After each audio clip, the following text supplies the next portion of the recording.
Hello, my dear children. Very good morning. You're most welcome in class 11th accountancy.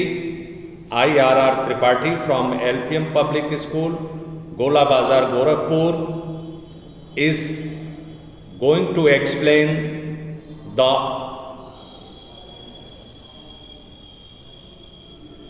objectives and meaning of the accounting. This one is the first chapter.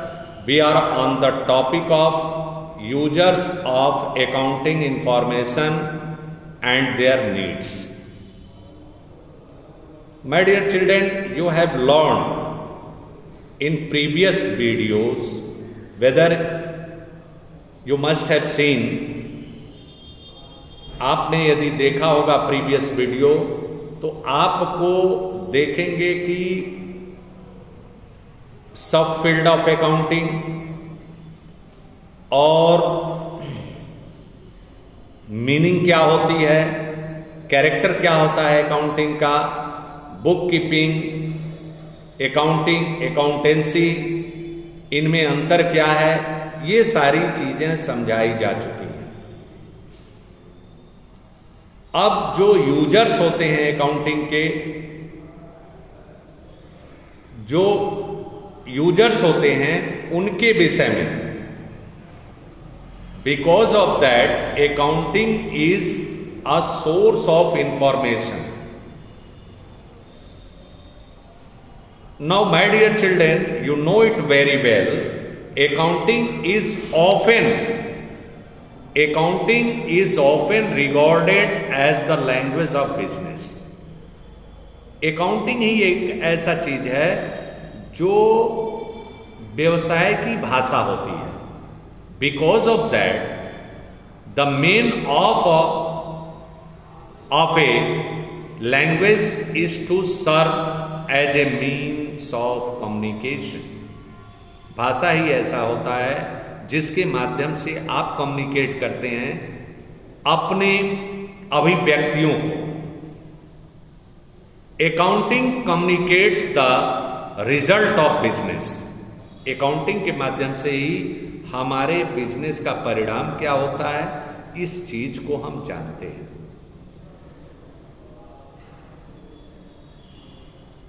चाहे वो किसी भी प्रकार की activity हुई, चाहे business की activities हुई या मैनेजमेंट की एक्टिविटीज हुई, हर चीज को अकाउंटिंग ही परफॉर्म करता है, शो करता है, उसे प्रदर्शित करता है. और result of the business, the person who wants to know the exact financial performance and financial position of the business, such as owners, management, investors, creditors, lenders, government, etc. Accounting as an information system, accounting information system, AIS, is a process of identifying, measuring, recording, summarizing and communicating the information about business to interested users of such information. जो भी व्यवसाय में दिलचस्पी रखते हैं आपके व्यवसाय में, या जो भी इस इंफॉर्मेशन को जानना चाहते हैं, अकाउंटिंग ही ये सारे इंफॉर्मेशन को देती है. Now users of accounting information, weather two types of the users. किसी भी चीज के एक इंटरनल यूजर्स होते हैं और एक एक्सटर्नल यूजर होते हैं. इंटरनल यूजर्स क्या होता है और एक्सटर्नल यूजर्स क्या होता है. ध्यान से सुने, आपको लगेगा, अगर जो इस लेक्चर को आप ध्यान से सुनते हैं, बुक आपके सामने रहती है और बेहतर ढंग से, तो आपको लगेगा कि ये आपके सराउंडिंग्स में हैपन कर रहा है, एकदम बिल्कुल दिखाई पड़ रहा है सब कुछ. Internal users the users who directly involve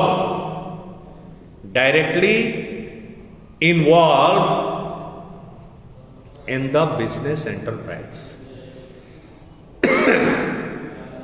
जो प्रत्यक्ष रूप से आपके व्यवसाय में इन्वॉल्व रहते हैं वो इंटरनल यूजर्स कहलाते हैं। ये कौन हो सकते हैं एक बिजनेस एंटरप्राइज के इंटरनल यूजर्स? एक होता है ओनर्स, मालिक, बिजनेस का स्वामी।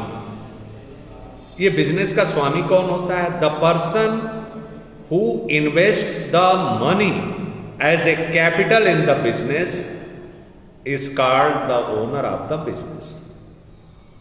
ये ओनर होता है। दूसरा होता है मैनेजमेंट, जो बिजनेस के ऑपरेशन एक्टिविटी, जो भी बिजनेस ऑपरेशन होता है उनको नियंत्रित करना, प्लान बनाना, डायरेक्ट करना, कंट्रोल करना, ये चीज होता है। So management need accounting information for the efficient and smooth running of the business enterprise, whether the business enterprise is running effectively or not. With the help of accounting information, the management can take the decision. So decision making. External users क्या होते हैं?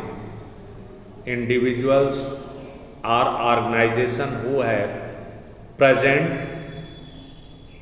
or future interest in the business enterprise. External users, those who, such stakeholders who are having the future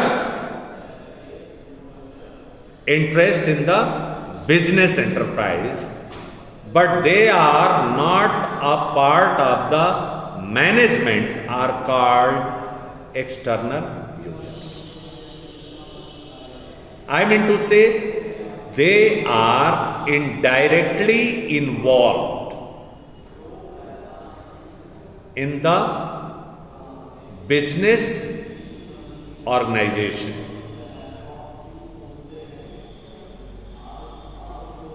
They have no access to the internal or unpublished reports of the enterprise and hence make use of external or published reports. मतलब ये जो published report होती है उन्हीं को जानते हैं, such as profit and loss account and balance sheet of the business enterprises. I mean to say the external users are potential new investors, creditors, lenders, employees, government, etc. They come in the category of external users. ध्यान रहे मेरे प्यारे बच्चों, एकदम आप इसको bifurcate कर सकते हैं, कौन एक्सटर्नल है और कौन इंटरनल यूजर्स. अब हम आपको बताएंगे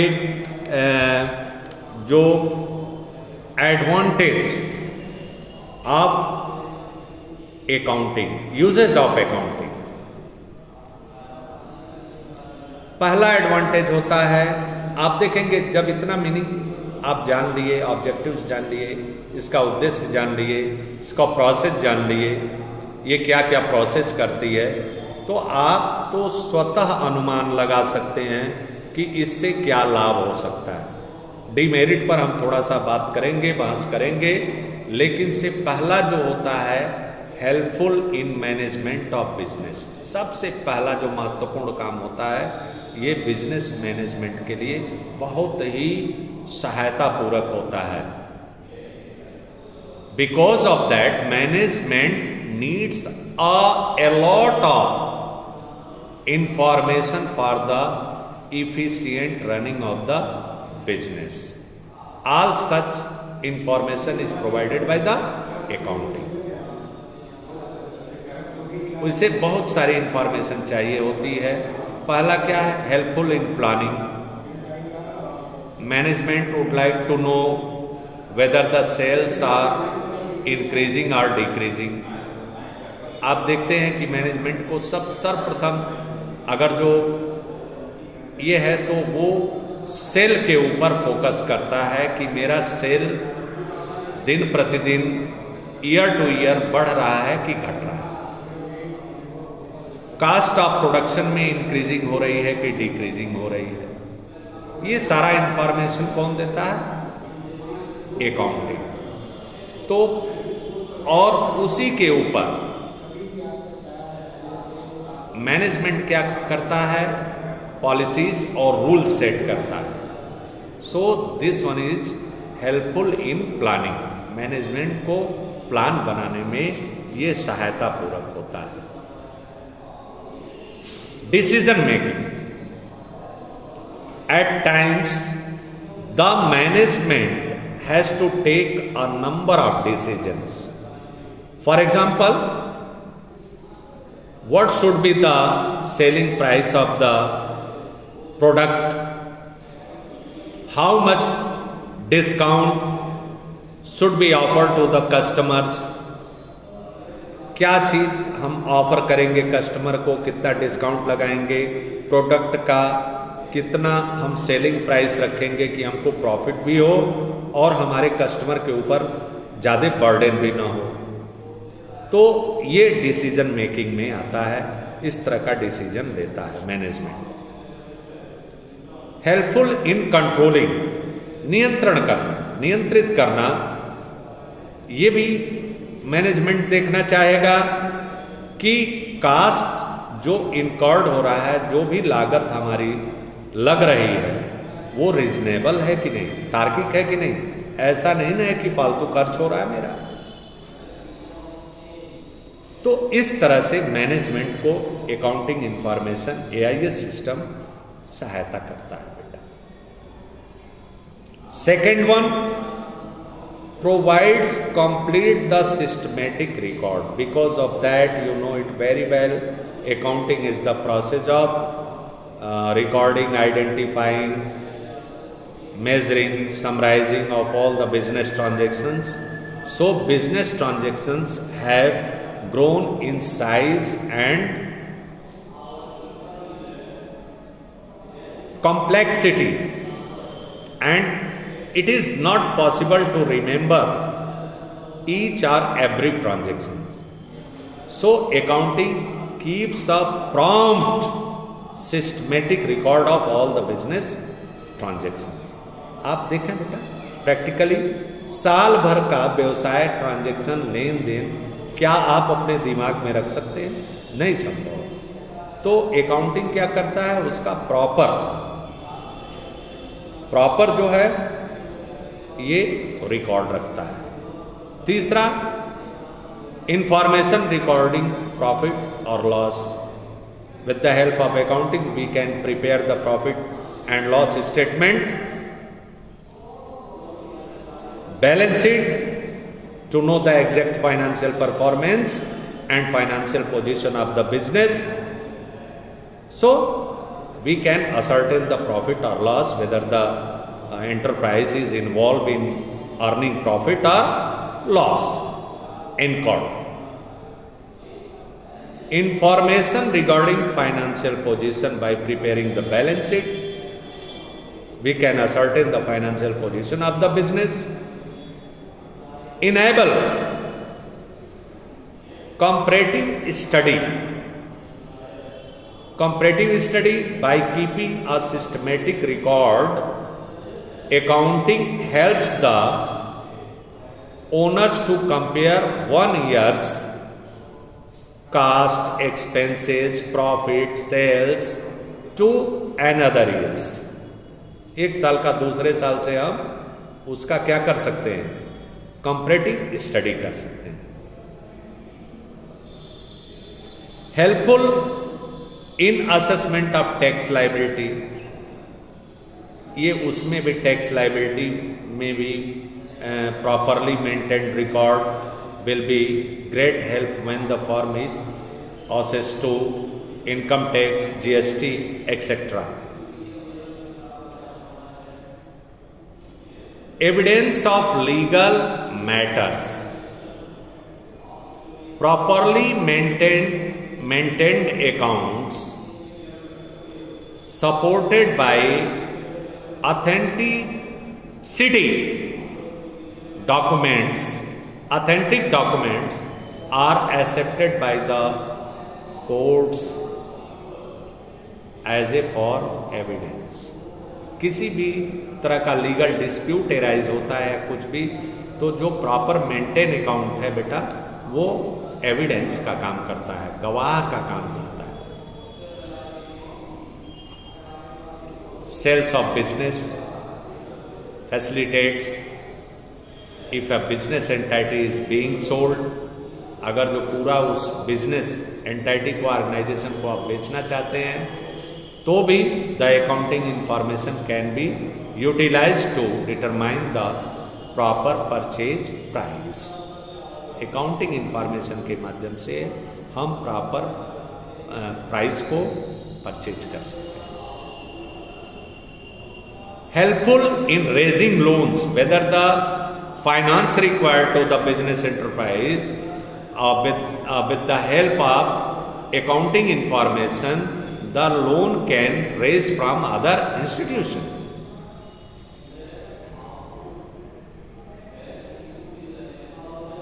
Helpful in partnership account, helpful in prevention and detection of errors and frauds. तो इन सारी चीजों से अब जरा सा इसका डीमेरिट देखें क्या होता है अकाउंटिंग का. डीमेरिट देखेंगे तो आपका होगा influenced by personal judgement.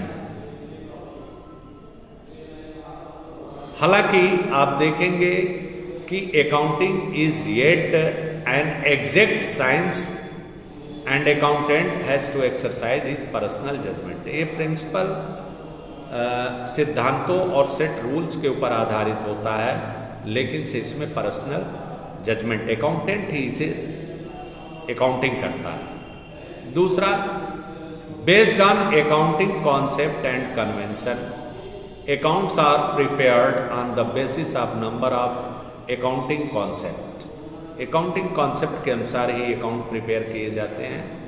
Hence the profitability and financial position disclosed by it may not be realistic. हो सकता है कि ये वास्तविक न. Incomplete information, accounting statements provide only the incomplete information. कैसे भाई? बिकॉज द एक्चुअल प्रॉफिट और loss of A business can be known only when the business is closed down. जब बिजनेस को बंद किया जाए तभी आप जान सकते हैं. Omission of qualitative information, account contains only those information which can be measured in the terms of money. केवल फाइनेंशियल नेचर के ही इंफॉर्मेशन को अकाउंटिंग में रिकॉर्ड किया जाता है. Based on historical cost, demerits है. Accounts are prepared on the basis of historical cost, that is the original cost, such as the figure given in financial statement do not show the effect of changes in price level. मतलब एक बार machinery कोई assets purchase कर ली गई तो 50,000 की दिखा दी गई है तो वही शो करता है, उसका इफेक्ट चेंज इफेक्ट नहीं दिखाता है. Affected by window dressing, window dressing refers to the practice of manipulating account so that the financial statement disclose a more favourable. Window dressing मतलब अपने फेवर में ही अकाउंट की इंफॉर्मेशन को शो करना. अब क्वालिटेटिव कैरेक्टर्स, ये होता है रेलिएबिलिटी. क्वालिटेटिव कैरेक्टर्स में Reliability implies that the information must be factual or verifiable. तो अकाउंटिंग में क्योंकि सोर्स ऑफ डॉक्यूमेंट्स होते हैं, जो भी ट्रांजैक्शन होते हैं बेटा वो प्रमाणित होते हैं, सोर्स ऑफ डॉक्यूमेंट्स. दूसरा relevance, accounting information depicted by the financial statement must be relevant to the objective of enterprise. Irrelevant information should not be included. जो अनावश्यक है उनको नहीं किया जाता है. और तीसरा क्या है आपका, अंडर स्टेबिलिटी. इससे आप बेहतर ढंग से अकाउंटिंग इंफॉर्मेशन ऐसी should be presented in such a manner, simple logical manner that they are understood easily by their users. उसके यूजर्स बड़े आसानी से समझ जाए. कंपेरेबिलिटी अभी मैंने बताया, ईयर टू ईयर आप इसका तुलनात्मक स्टडी कर सकते हैं. Faithful presentation, financial statement are required to show a true and fair view of the profitability. ये हो गया फर्स्ट चैप्टर एंड.